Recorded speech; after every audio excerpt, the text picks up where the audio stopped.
What's up everyone, let's get ready to battle. The Kanto Cup is in full swing and this here is my team. It is a consistent team giving me consistent 3s and 4s, sometimes 5s. Haunter in the lead.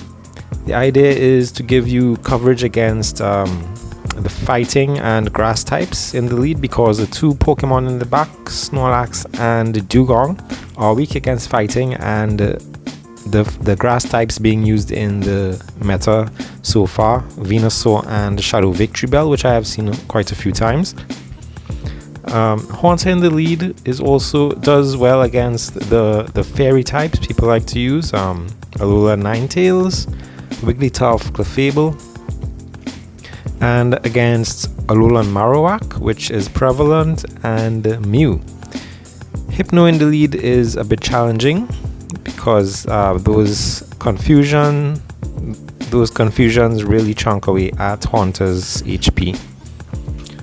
So I am on the right there. I just put up the Pokemon IVs, the IVs of all the Pokemon I'm using here, and you'll see I'll put up the PV Poke rankings for the team I'm using here. A Shadow Snorlax, I powered this one up specifically for Kanto Cup. It dishes out a lot of damage. Lick, Superpower, and Body Slam. That Body Slam spam is deadly. Alright, and it completely walls, I would say it completely walls Alolan Marowak. If you can line it up with an Alolan Marowak, the game is yours. And so let's see how this game is going here. This game is mine. Down goes the Alolan Marowak. Okay, this match coming up here, a very good lead. Most people switch out of this because Haunter does super effective against that Alolan Marowak, and they bring in their Alolan Muck. So right now I can just switch into my Dewgong and get the Muck out of the way, because Dewgong's matchup against Muck is favorable. Every ice charged move I use against it there takes down its attack while doing heavy neutral damage. So Dewgong is a good matchup against Alolan Muck, in case you should meet one. So my opponent had to use a shield there to gain the switch advantage. That's okay. With my shield advantage, I'm in a better position. I can farm down on that Muck and take it down. And with energy to go, they have to shield this or go down, and it one-shots that Alolan Ninetales because of the fairy typing being weak to poison. And now with my Snorlax lined up against the Alolan Marowak there, they stand no chance. So as we go into this next match, an Aerodactyl lead is bad for my Haunter. I should have switched out sooner. So into the Dewgong, this is a neutral matchup. Both of us, well actually I'm doing neutral damage, they're doing super effective. And against this Alolan Ninetales, this icy wind is going to be resisted, but Alolan Ninetales is so glassy, it's still going to chunk away. It's still going to take a good chunk away from the Alolan Ninetales, plus lower its attack. I still have to shield up on this Haunter though, because Haunter is very glassy, but I should be able to take out the Alolan Ninetales with just a Shadow Punch. Right, and I'm in a really bad position here because I have no shields and they still have 2. I think probably if I had switched out immediately from the Haunter into the Dewgong, it might have been a little different. But some team comps are just really hard to battle against. Don't think my Snorlax can sweep this team, can it? It's doing a really good job though. But they still have 2 Pokemon in the back with really good health. Yeah, down it goes. That's a good game. The Kanto Cup is very fun right now. It's not going to affect your elo, but it's still nice to get the practice in, and of course the Stardust and the items. So it's still worth battling in. This is a good lead for me, a Mew. So I usually, just use a Shadow Punch and switch out before they can use a charged move to save my shields. My Snorlax can tank anything that Mew had to dish out. And now I can spam this Body Slam against the Alolan Muck, hopefully taking it out without having to use a shield. See, my opponent is just farming energy there. Yes, they finally used their last shield. I think I'm going to let this go and let my Dewgong come in and farm it down. Yes, Dewgong is reasonably bulky. So you can see how it tanked that charged move. Don't want too much damage on my Dewgong, so I do use a shield. Still have the shield advantage and a ton of energy saved on my Dewgong. I can lower the attack of whatever comes in. This Mew. Maybe switch out immediately to my Haunter. Oh, it's an Alolan Marowak. So just going to do some heavy damage here, switching to my Haunter, let my Haunter finish the game. They realize what I'm doing and leave. This is a good match for my Haunter. My opponent realizes and switches out immediately. Pidgeot completely walls Haunter, but does really horribly against Dewgong. Fortunately for me, I have a Dewgong. I don't think I need to shield this. It's a Brave Bird, but the attack has been lowered. And I do have, can I get an Icy Wind off on this? Yes, I can. Going to lower its attack, bring back in my Haunter. I think.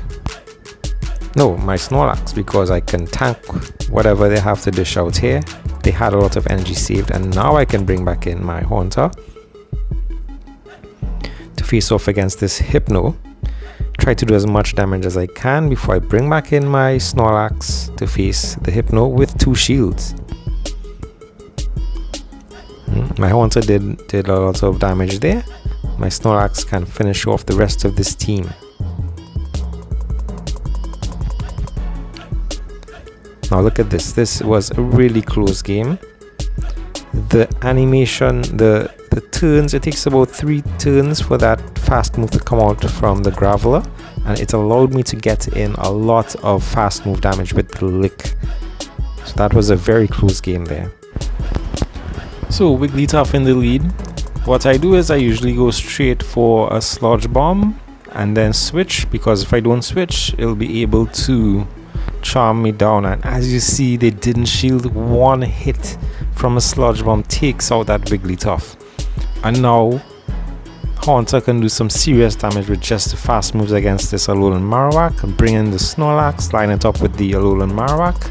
It's not going to do anything against my Snorlax. And Lick damage from the Snorlax, Shadow Lick damage does a lot. So bring out the Lapras, and I charge up to 2 superpowers in a row. I'll use 2 of them in a row because it does lower your defense. Now I can switch to my Dewgong to finish the game. The ice moves are resisted, but I have 2 shields, and they're on the red. So it's all about lining up your Pokemon properly to get the best result. There they go. That's the game there. Let's look at what happens in this match here. Another Graveler lead. This time my opponent stays in, and they switch. They make a quick switch to that Raticate, part dark type, so it's going to resist the ghost type damage. That's why I use the Sludge Bomb and switch immediately, because I don't want to take a crunch on my Haunter. And with my Dewgong, I can lower its attack while doing some serious damage. Hopefully I can, yes, I got the farm down there with an Icy Wind to go on whatever comes out to lower its attack. Here back comes the Graveler. They shield because they didn't want to take extra damage, but I lowered the attack and I have the shield advantage now. And a Shadow Punch ready to go. I can shield and farm down. Shield and farm down. But do they bring a Beedrill? I'm going to resist the poison jab damage. And my Snorlax can take out this Beedrill no problem with one shield. This meta is very refreshing and fun. It is a very restricted meta at the same time, but still very fun to play. There's no one Pokemon I say that completely dominates or has a clear advantage over the others. And look at this lead, a very good lead for me. I'm going to resist that Razor Leaf damage, although it still chunks a lot. And I'm able to build up to multiple charge moves here to take it out and have a shield advantage. Let's go. So obviously I'm going to line up this Hypno with my Snorlax because the lick damage is going to be super effective, and it's Shadow Lick damage against the Hypno, and I can reach a charge move before it does. Plus I have more shields.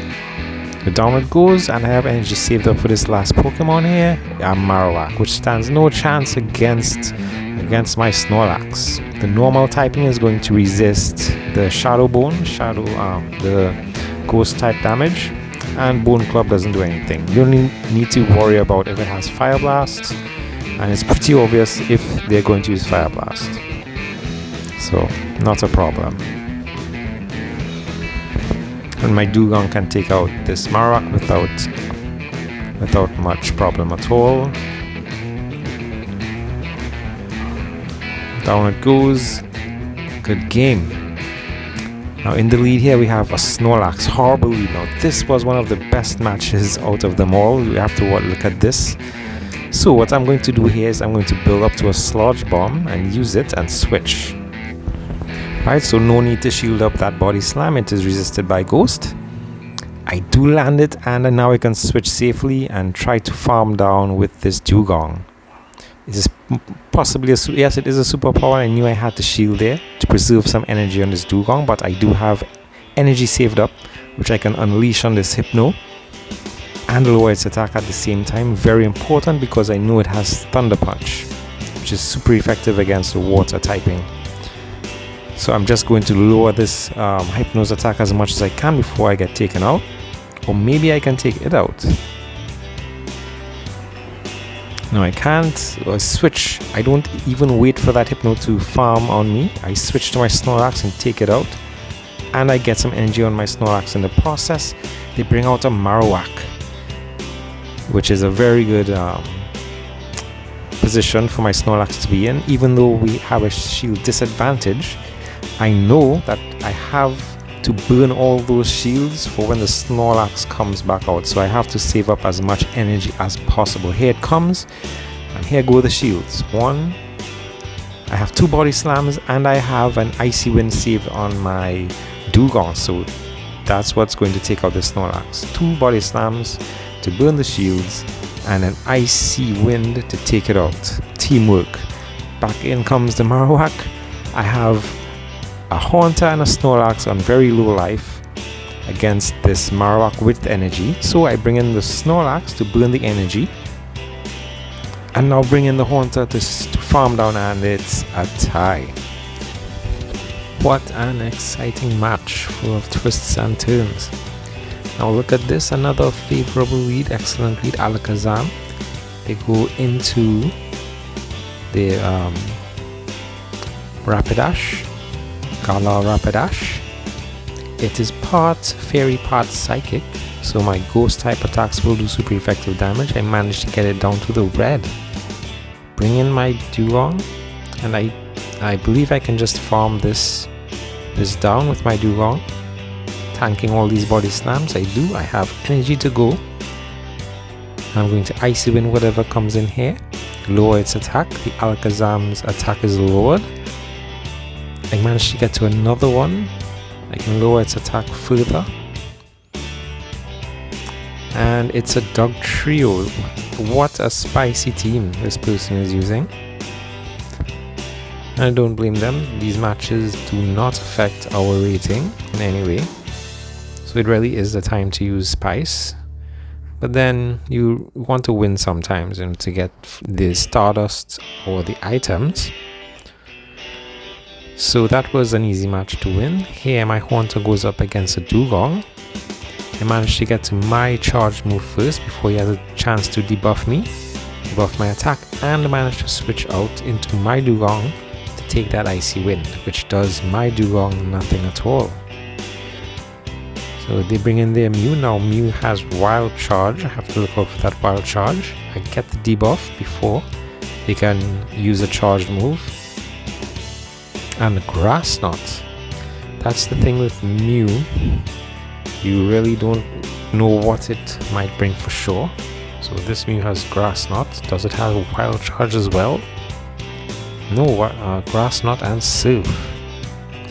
So I know it has energy stored, so I bring in my Snorlax in case he wanted to use any of his energy there. And was that their last shield? I got a shield from them. I shield this Icy Wind, they have no more shields. Let's see what they bring out here. And they bring back out the Mew, so I'm just going to shield and farm down and have energy to go for what's in the back here. And a Sludge Bomb. Sludge Bomb onto this Lapras takes away half of its HP. And my Snorlax can just come in now and hit it a Body Slam and win.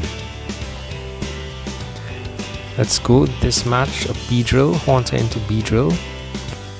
Going to resist those Poison Jab attacks. So they bring in their hard counter, a Roll-on Muck.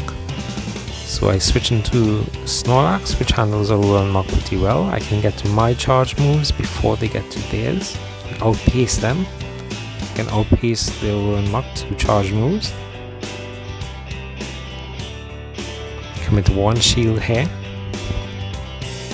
So I'm down a shield, but I'm going to win the switch advantage if they do not commit a shield as well. So they don't, and I keep my switch advantage. So I can now control how to line up my Pokemon. And I'm able to realign my Haunter with this Beedrill. And I'm down 2 shields, and they still have, I'm down to no shields, they still have 2. However, I'll get back those shields now with my Haunter.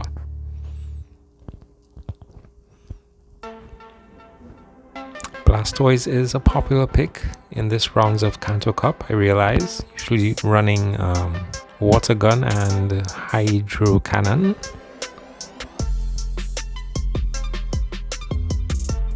So my Dewgong is going to handle it really well because the Blastoise is pretty glassy at this level. So the Icy Winds do a lot of damage still, even though they're resisted.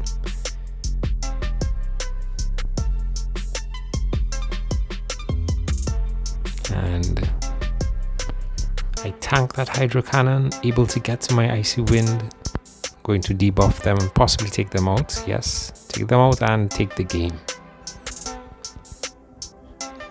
Haunter into Venusaur, a good matchup, resisting the grass type attacks and doing neutral with the Ghost. They bring in their Ninetales, Kanto Ninetales, fire type. So I switch into my water ice type, taking neutral damage, doesn't do much. I can tank another one, so no need to use any shields there. Here we go with the Icy Wind, taking it out. And out comes the Clefable. So I'll bring out my Snorlax, tanky Pokemon, and it will outpace this Clefable to charge moves, and Body Slam is going to do a lot of damage. I get one shield from them, commit my own. One more Body Slam should take out this Clefable. Will they let it go down? They don't, they keep it alive. Bring out my Haunter. I'm going to farm down as much energy as I can. Have a Sludge Bomb ready to go on this Venusaur.